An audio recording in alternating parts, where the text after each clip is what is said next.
Mr. and Mrs. North, starring Barbara Britton and Richard Denning.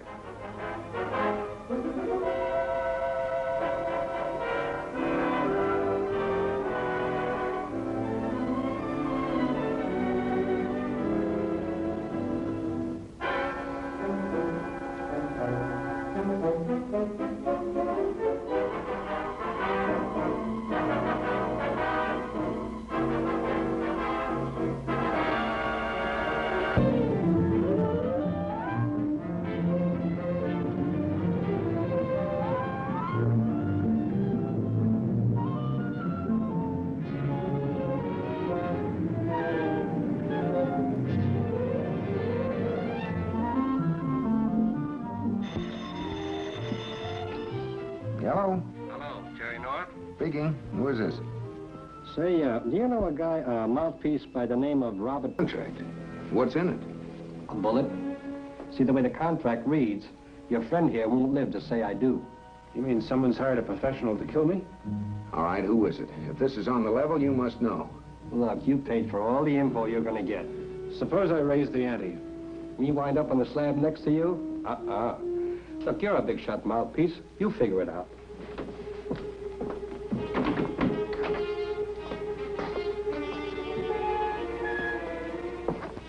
Beat it.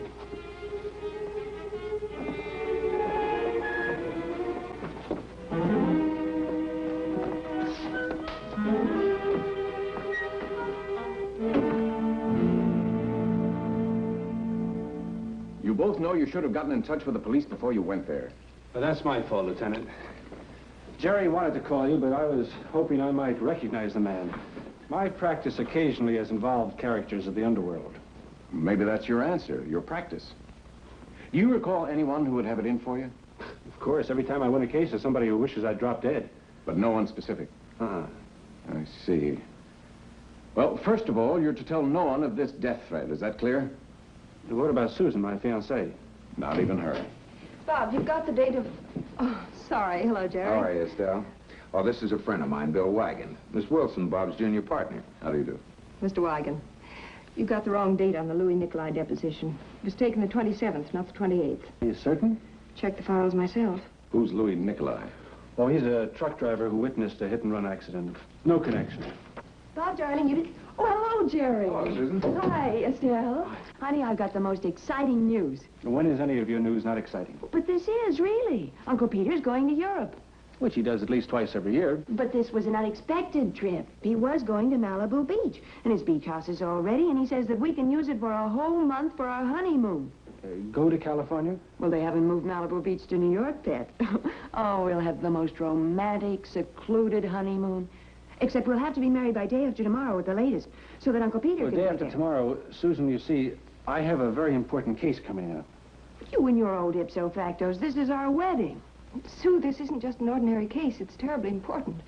Bob has a very complicated brief to prepare. Well, then you take care of it, Estelle. Bob's always telling me how you're the brains in this outfit, and he couldn't manage without you.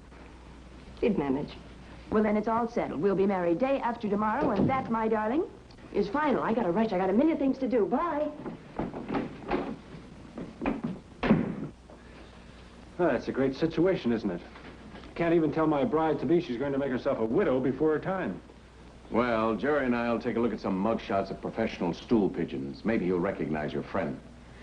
In the meantime... I know. Keep a stiff upper lip. Mm-hmm.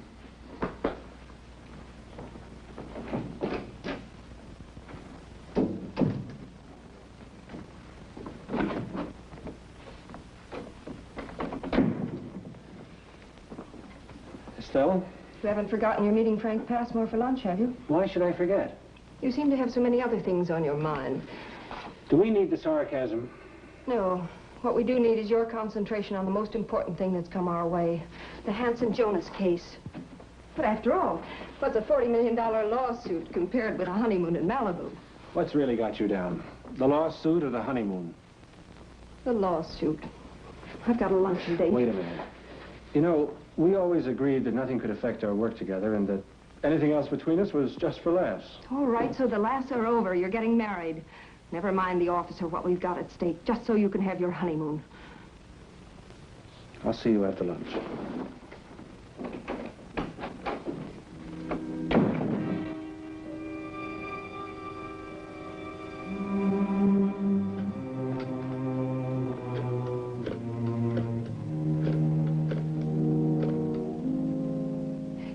this is Estelle Wilson. There's been a change in plans. That job's got to be done in the next 2 days. And of course, the bride will come down the stairs. Oh, Claudia, this is just a small wedding. I think that's too pretentious. Well, I was thinking maybe I'd like to come from... Pam, darling, there's no entrance a bride can possibly make that's any more effective than coming down the stairs. Unless she came in on roller skates. Say, where's Bob, anyway? Oh, he's working late tonight, Jerry, but he ought to be here soon. Claudia, I still think it's much too formal an entrance for Susan to make down the stairs. And what's wrong with being formal? After all, a girl only gets married for the first time once. Now, Mr. Foster, as the bride's father, you bring her on your arm like this. No. On the other side. Don't argue, darling. When it comes to weddings, bow to the master. Now, step at a time. That's it. Well, come on, everybody. Let's try coming down the stairs. Jerry, will you tend to the music, please? Okay.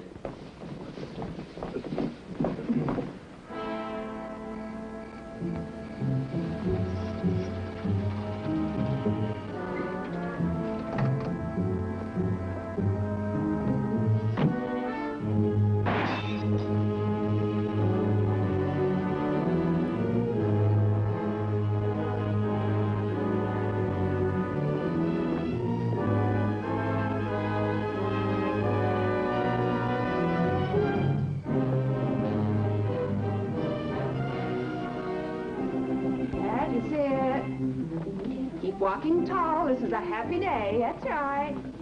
Slower. Keep it slow now. That's it. Bob, darling, I just didn't know. You won't mind? We started rehearsing. Well, now we can start all over again. The bridegroom's here. Girls, everybody upstairs. Oh, get your positions. We're going to start all over again. Go on, Bob. Better take your place in the living room. Wait a minute, Jerry. What's the matter? That's it. Someone took a shot at me outside. Hit my car. What? Don't mention it now. We'll take a look at it later on.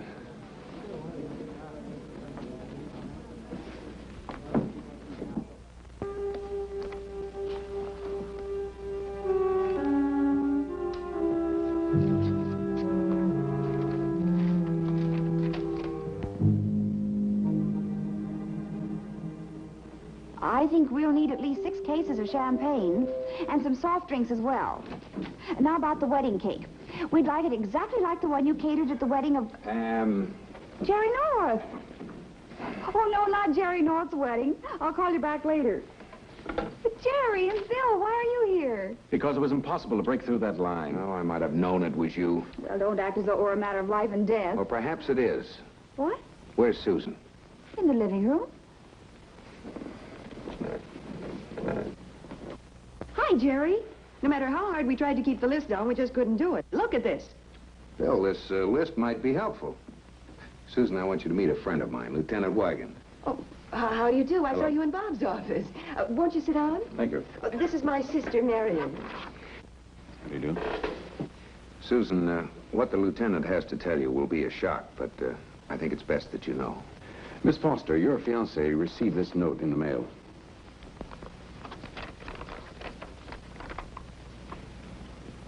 You'll never live to say, I do. Who would possibly send Bob a death threat? That's what we want to find out. Now, Susan, is there anyone, a former boyfriend, anyone you know who might want... No. You're positive? After all, a pretty girl like you. No, there's never been anybody but Bob. Lieutenant, this must be a joke. Pretty grim joke, if you ask me. Lieutenant, don't you think it would be wise to postpone the wedding? Marion's right, of course. I couldn't have Bob standing there like a duck in a shooting gallery. Anything ever happened to him? That's up to you and Tyler. I'll give you all the protection I can, and I believe we can handle the party who sent that note. I will say, if you postpone now, we may never know who it is, until they pick another time to strike. All right, Lieutenant, I'll do anything you say. Anything Bob wants to do. Good. Tyler says call the bluff. Oh, may I? You're sure there's no boyfriend? I'm quite sure, Lieutenant. Come on, Jerry, let's get back to Bob's office. Want me to go with you? No.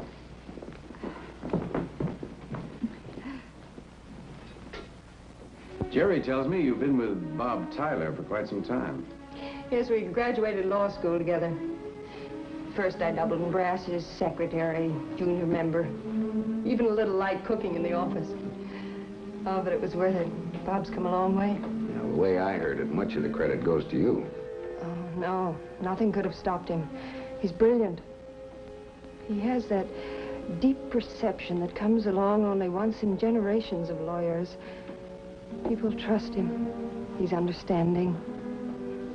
He'll make a great district attorney someday. We'll wait in Bob's office.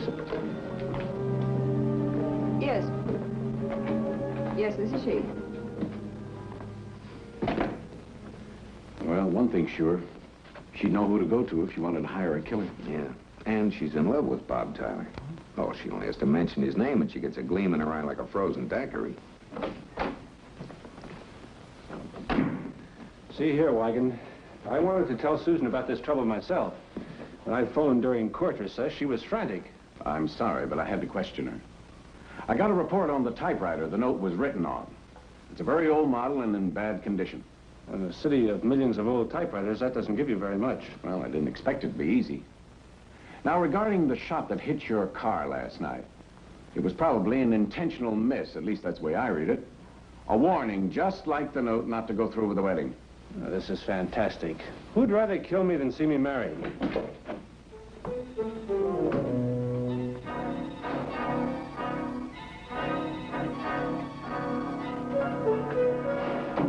You're out of your minds.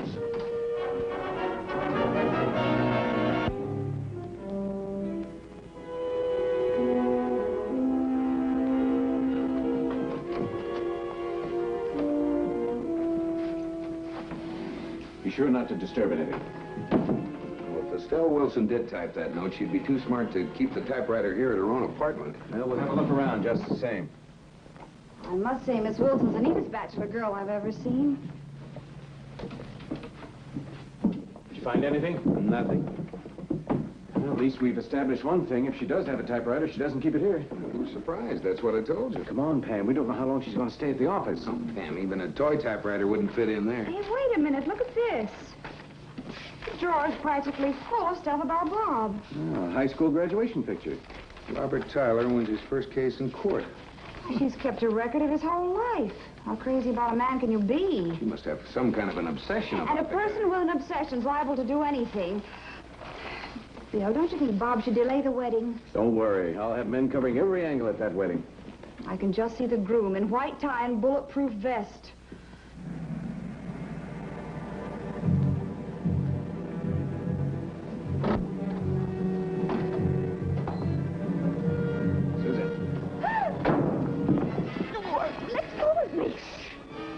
Oh, Fred Lewis.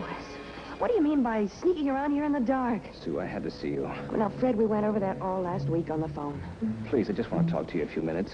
All right, come on in the house. Thank you, Susan. Oh, Freddie, don't grovel so.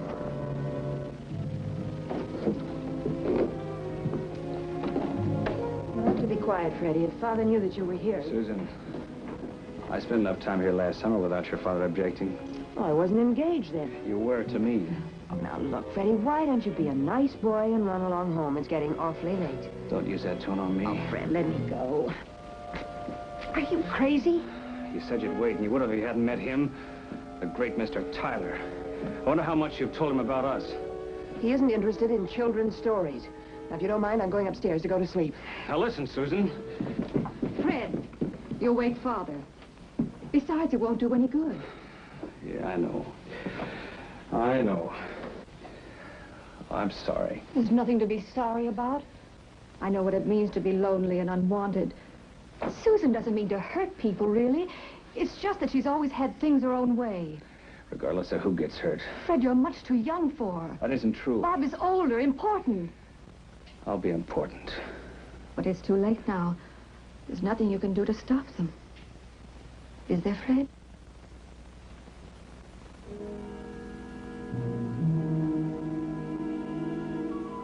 Now, look, Miss Foster, I know you had a fella here late last night. I've had a man watching the house. What? Well, it's for your own protection. And if you won't tell the lieutenant who it is, I'll tell him myself. His name is Fred Lewis. But, Lieutenant, he's just a boy. Well, he wouldn't hurt a fly. We did go around together last summer, but... Well, honestly, if you knew him... That's true, Lieutenant. Why, I never even heard him raise his voice. Well, all right. But if he comes back again, let me know. I'll see you out, Lieutenant. Don't bother. And thanks. Goodbye. Bye.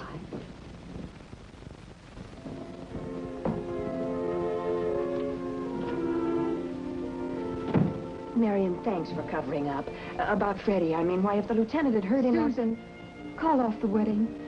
Marion. I mean it. If you don't, something terrible will happen, I know it.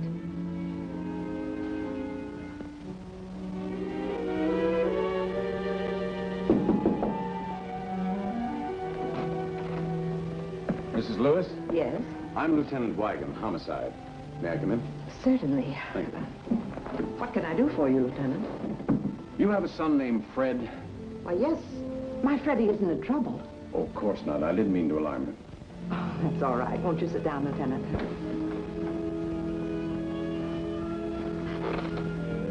Mrs. Lewis, I believe your son knows Susan Foster. My Freddie saw something of her last summer when I was abroad. I can't say that I'm sorry that nothing came of it.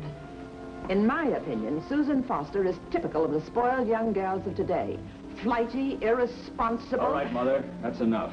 Really, Fred? I'm sorry, Mother, but there's no reason for you to be cutting up Susan. Oh, this is Lieutenant Weigand. Lieutenant Weigand? What's this about? I'm merely making a routine check of all contact with the Foster household. Did you call on Susan Foster last night? Well, did you? Of course he didn't. He hasn't been near her since she announced her engagement. Have you, Freddie? Well, as a matter of fact, I was there last night. I see. You said you were playing bridge. Really, Fred, I don't know what to think of this. How long have you known her? Well, I don't know, 6, 8 months. Lieutenant, I think I have a right to know why I'm being questioned. I'm just checking on all contacts of Susan Foster. Would you say your friendship with her was merely casual? Yes? Do you have a typewriter? Well, just that old one he used at school. May I see it? I junked it. I see. Why'd you call him, Miss Foster? I was driving by and I saw the lights lit. Just dropped in. Mm-hmm. Well, I guess that's all for now. Thank you. Bye. Goodbye, Lieutenant.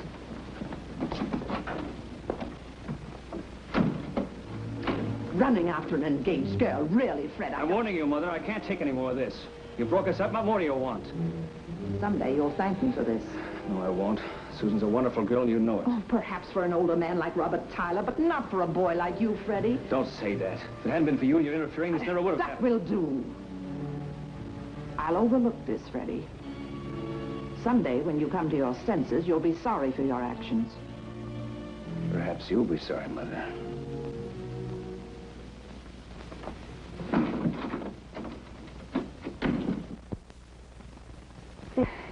Well, Susan, you look just beautiful. Well, everyone's here. Oh, all right. Where's my bouquet? Here. Be sure and toss them to me. I'll try. Well, bridesmaids, now you know exactly where to stand. Yes, Aunt Gloria, they know. Susan, you've something old. Yes, my mother's pearls. And the blue garter for something blue. Yes, come on. Something borrowed? Oh, no. Well, it doesn't matter. Oh, yes, anything. A handkerchief will do. Oh, Pam, will you get one for Marion's room, please? Oh, now, Susan, dear, you just wait here for your father to come and get you. And don't be nervous.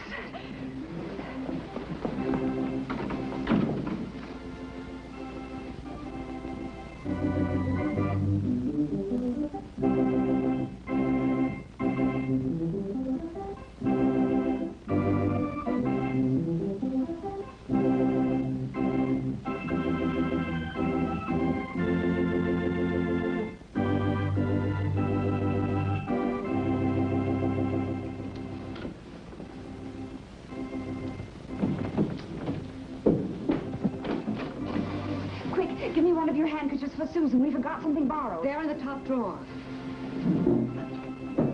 Well, come on, Marion. You're supposed to walk ahead of me. All right, I'm coming. You start. Well, what are you waiting for? There's the wedding.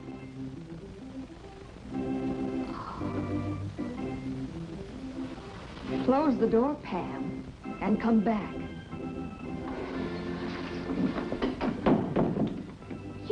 Marion, you're the one? Yes, me. Little Sister Marion. But why do you want to kill Bob? To get even. Always Susan was the pretty one, the clever one, had everything she wanted. Now I found something I can take away from her.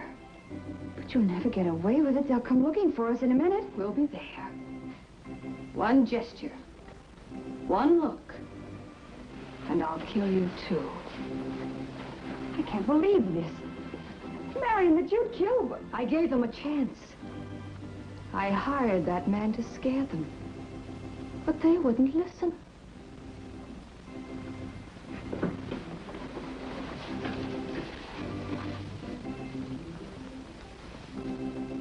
They're waiting for us, Pam.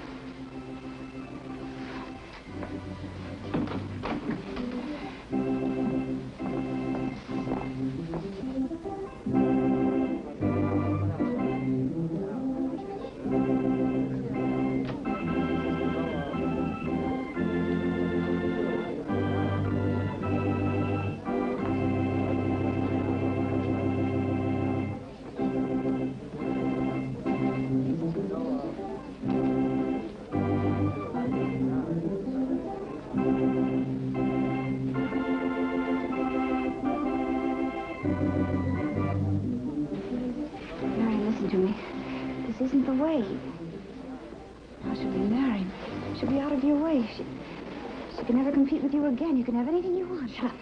Any man you want. Why are Marion and Pam walking together? I told them to follow each other. Look at them.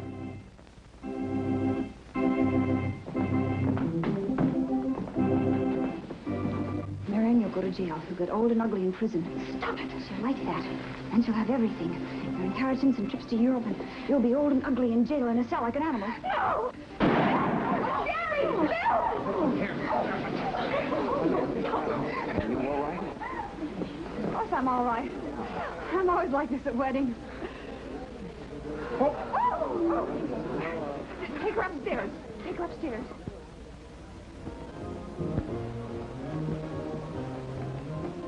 Jerry, what do you suppose they'll do about Marion? No, I think she'll be all right in time with a little care and understanding. Did you see the gift that Estelle gave Bob and Susan, that album she had made up of the news clippings about Bob's career? Quite a production. I don't know how she ever got it in those fancy leather bindings in time. She told me she really had to ride herd on the little man that made it up for her. Especially when they moved up the wedding date. What now? Did you hear what Claudia said when Bob and Susan were finally married? What a lovely wedding. Well, some people collect string. With her, it's weddings. Me, I go for honeymoons. That's what I call a collector's item.